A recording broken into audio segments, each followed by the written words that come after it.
मनोज जरांगे पाटलांच्या मुंबई प्रवासासाठी खास व्हॅनिटी व्हॅनमध्ये एसी, सोफा, फ्रीजसह अत्याधुनिक सुविधा. बीडच्या आंदोलकांकडून जरांगे पाटलांसाठी खास व्यवस्था. उपोषण सोडायला आलेले मंत्री आता कुठे गेले? 5-7 जण मराठ्यांना फसवायला आले होते का? जरांगे पाटलांचा सरकारच्या शिष्टमंडळावर निशाणा. जरांगे पाटलांना आरक्षणाचा मुद्दा मांडायचा असेल तर त्यांनी पार्लमेंटमध्ये यावं. प्रकाश आंबेडकरांचा जरांगे पाटलांना सल्ला. नांदेडमधून मराठा बांधव मुंबईच्या दिशेने रवाना. जरांगेंच्या समर्थनार्थ आणि मराठा आरक्षणाच्या मागणीसाठी जवळपास 200 मराठा बांधव टेम्पोमधून मुंबईच्या दिशेने रवाना. परभणीमधील मराठा बांधव आंतरवाली सराटीकडे रवाना. जरांगे पाटलांच्या मुंबईच्या आंदोलनाला मराठा बांधवांची साथ. बीडमध्ये पोलिसांचा रूट मार्च. जरांगे पाटलांच्या पदयात्रेच्या धर्तीवर बीडमध्ये अतिरिक्त पोलिसांची कुमक मागवण्यात आली आहे. पोलिसांकडून कायदा आणि सुव्यवस्थेसाठी विशेष तयारी.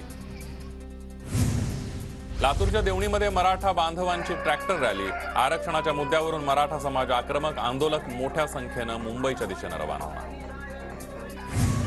मराठा आरक्षणासाठी मुंबईतील आंदोलनाला सांगलीतून हजारो तरुण जाणार. मराठा क्रांती मोर्चाच्या बैठकीमध्ये निर्णय. मराठा समाजाचं मागासलेपण तपासण्यासाठी 23 जानेवारीपासून सर्वेक्षण. 31 जानेवारीपर्यंत सर्वेक्षण पूर्ण होणार. पालिका नगरपालिकेतील कर्मचारी राज्यभर सर्वेक्षण करणार. परभणीमध्ये कुणबी नोंदींसाठी पुन्हा एकदा फेर तपासणी करण्याचा निर्णय. कुणबी नोंदींची संख्या कमी वाढल्यानं विभागीय आयुक्तांचे जिल्हा प्रशासनाला निर्देश. धाराशिवमध्ये मराठा समाज आणि खुल्या प्रवर्गातील नागरिकांचं सर्वेक्षण. रूपरेषा जाहीर. 20 जानेवारीपासून राज्यभरामध्ये प्रशिक्षण सुरू होणार. राज्य मागासवर्ग आयोगाचे सर्व जिल्हाधिकाऱ्यांना लेखी पत्राद्वारे सूचना. पंतप्रधान मोदींच्या हस्ते सोलापुरात विविध विकास कामांचं लोकार्पण. रेनगरमधील 15,000 घरांचं वाटप. अमृत योजनेतून 1,700 कोटींच्या विविध प्रकल्पांचीही पायाभरणी. हक्काच्या घरात राहायला मिळावं हे माझंही स्वप्न होतं. आज मी कामगारांचं स्वप्न पूर्ण करतो याचा आनंद. सोलापुरात भाषणादरम्यान पंतप्रधान नरेंद्र मोदी झाले भाऊक.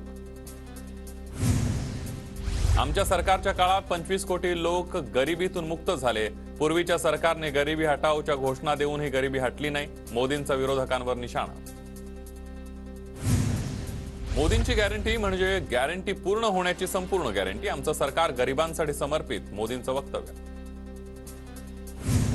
शेतकरी नेते रविकांत तुपकरांना न्यायालयाकडून सशर्त जामीन मंजूर. पोलिसांनी बेकायदेशीर अटक केली. रविकांत तुपकरांचा पोलीस प्रशासनावर आरोप.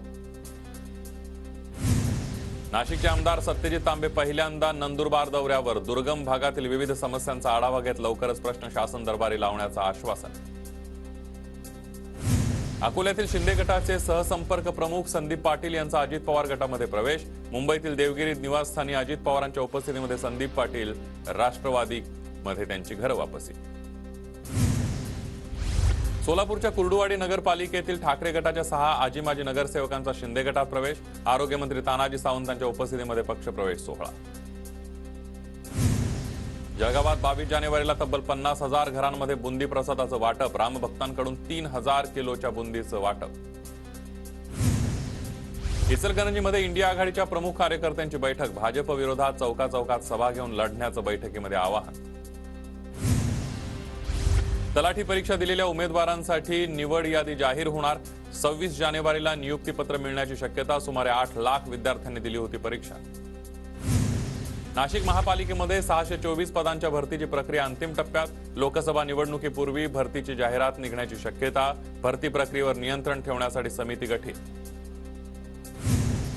अहमदनगरच्या श्रीरामपूरमधील मातुलठाण गावामध्ये अवैध वाळूवर प्रतिबंधात्मक कारवाई न केल्यानं अधिकाऱ्याचं निलंबन मागे घेण्यासाठी महसूल कर्मचाऱ्यांचं काम बंद आंदोलन. जळगावात महावितरण वीज लाईन कर्मचाऱ्यांचं महावितरण कंपनी विरोधात बोंबाबोंब आंदोलन. लाईन स्टाफ कर्मचाऱ्यांना स्वतंत्र वेतन श्रेणी देण्याची मागणी. कर्मचाऱ्यांनी कामावर टाकला बहिष्कार.